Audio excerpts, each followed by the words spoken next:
विराग जी, सरकार ऐसा प्रतीत हो रहा है कि बुलाकर और डार्क पैटर्न पर सरकार बातचीत करना चाहती है।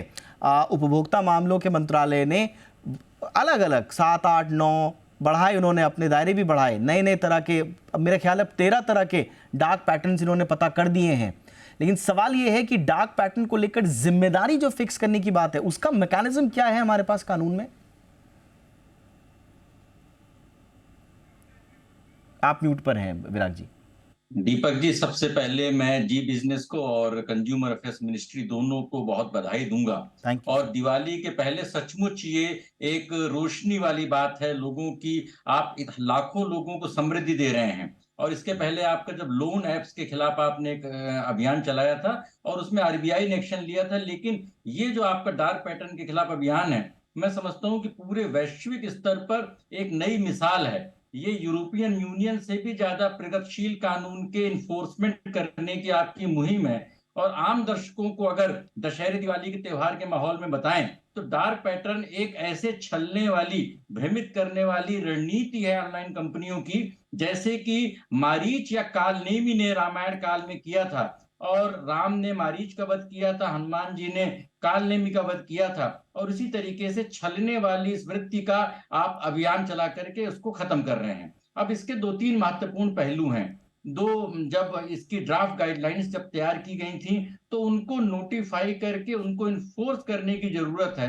एयरलाइंस का रिफंड उसका एक मसला है, लेकिन जब हम उन गाइडलाइंस को पढ़ेंगे तो उसके दायरे में ई कॉमर्स कंपनियां और जितनी ये सब ऑनलाइन का जो व्यापार कर रही, कारोबार कर रही हैं, वो सारी कंपनियां आ जाती हैं। जैसे उसमें एक पैटर्न दिया हुआ है कि ड्रिप प्राइसिंग, उसके तहत ओला उबर कंपनी आ जाती हैं। उसमें एक दूसरा दिया गया डिस्गाइज्ड एडवर्टीजमेंट, तो उसके तहत ई कॉमर्स कंपनी आ जाती हैं। और इन सारे लोगों के ऊपर अगर कानून को इन्फोर्स कर दिया जाएगा तो बहुत बड़े पैमाने पर लोगों को राहत मिलेगी और ठगी का शिकार हो रहे लोगों को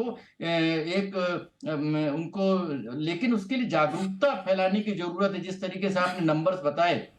और ये पूरा मामला कानून के उलझनों में नहीं पड़ जाए कि लोग बोले कि नहीं, आप पहले डिस्ट्रिक्ट कंज्यूमर फोरम में जाइए या नेशनल कंज्यूमर्स में जाइए। सीसीपीए का जो आदेश है उसका पालन हो, और सुप्रीम कोर्ट का जो आदेश होता है वो पूरे देश का कानून होता है। और सरकार के पास उसके लिए शक्तियां हैं, और सरकार ने consumer protection act, consumer protection rules के तहत इन नियमों को नोटिफाई किया है। और इन प्रगतिशील नियमों को ऑनलाइन के सारे सेक्टर्स में किस तरीके से लागू किया जाए, उसके लिए जी बिजनेस और दूसरे मीडिया प्लेटफॉर्म और ज्यादा जागरूकता बढ़ाएं, जिससे लोगों की सही मायने में दिवाली हो सके। एब्सोल्युटली। देखिए विराग जी, ये बहुत इंपॉर्टेंट इसलिए है, आपने बिल्कुल सही कहा। डार्क पैटर्न के बारे में उपभोक्ता को ही मालूम नहीं होता है कि वो किसी भ्रम का शिकार हो रहा है या जानबूझकर उसे एक जाल में फंसाया जा रहा है।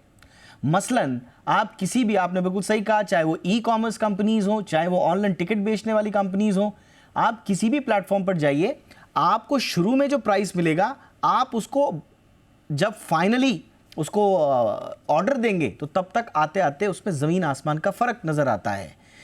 और कंज्यूमर को ऐसा लगता है कि ये तो सही हो रहा है, ये ठीक ही है, इसमें इन्होंने ये जोड़ दिया, इसमें ये जोड़ दिया, ये जोड़ दिया, ये ठीक ही होगा।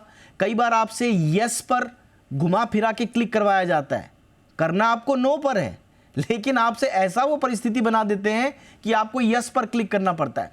तो ये सारे डार्क पैटर्न हैं। उपभोक्ताओं को पहले तो ये समझना होगा कि यहां पर डिसेप्टिव गेम चल रहा है। ये उपभोक्ताओं की जागरूकता से जुड़ा एक इंपॉर्टेंट पहलू रहेगा विराट जी, कि उनको पता हो कि ये गलत है।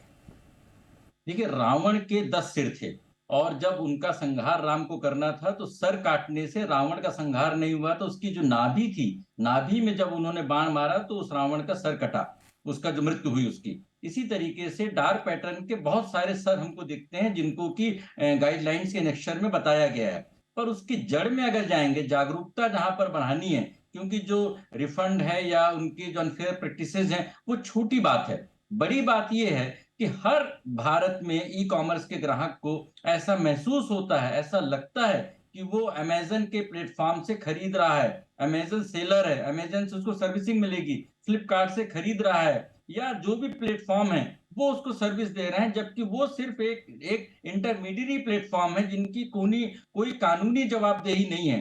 तो एक बेसिकली डार्क पैटर्न उस मिसमैच को उजागर करता है। एक कंपनी जो कानून के दायरे से सिर्फ पोस्टमैन है, लेकिन खुद को सर्वे सर्वा दिखा करके और लोगों को पूरी तरीके से भ्रमित करके अपने नाम से चीजों को बेचती नहीं है, लेकिन अपने नाम का दिखावा करती है।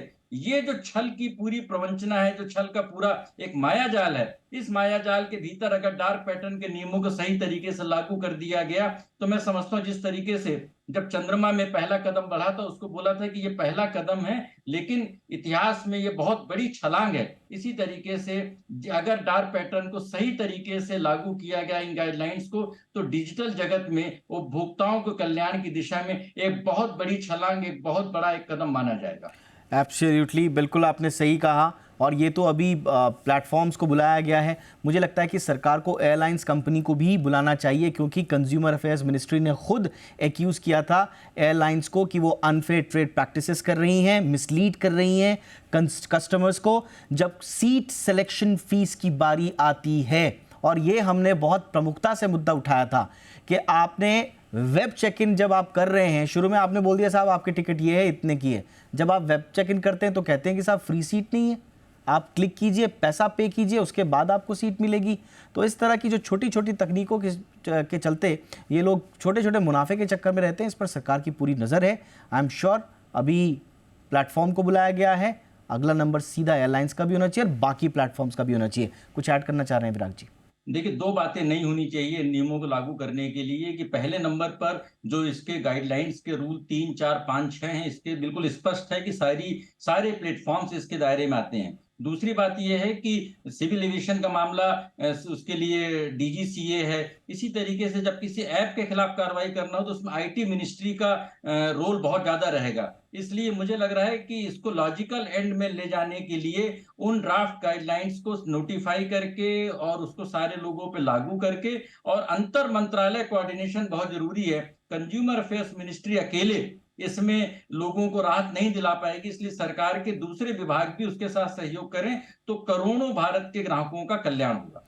आपने सही कहा, ये डायरेक्ट मंत्रालय भी ना कभी कभी हमको लगता है कि सीधे वो भी हस्तक्षेप करना नहीं चाहते, तो वो कंज्यूमर अफेयर्स मिनिस्ट्री को आगे बढ़ा देते हैं कि आप कुछ लेकर आइए, जबकि आपकी परिधि में है। आप चाहें तो उनके ऊपर सीधा सीधा आरोप तो आप लगा रहे हैं, तो सीधा सीधा आप उनकी जिम्मेदारी भी सुनिश्चित कर सकते हैं। लेकिन ये एक इंटर मिनिस्ट्रियल कोऑपरेशन या कोऑर्डिनेशन होना बहुत ज़रूरी है, नियमों में स्पष्टता होनी बड़ी ज़रूरी है।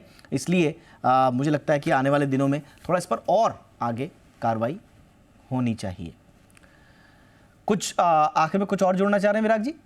2 छोटी बातें। एक तो आईटी एक्ट की जगह डिजिटल इंडिया एक्ट अभी तक नहीं बना है।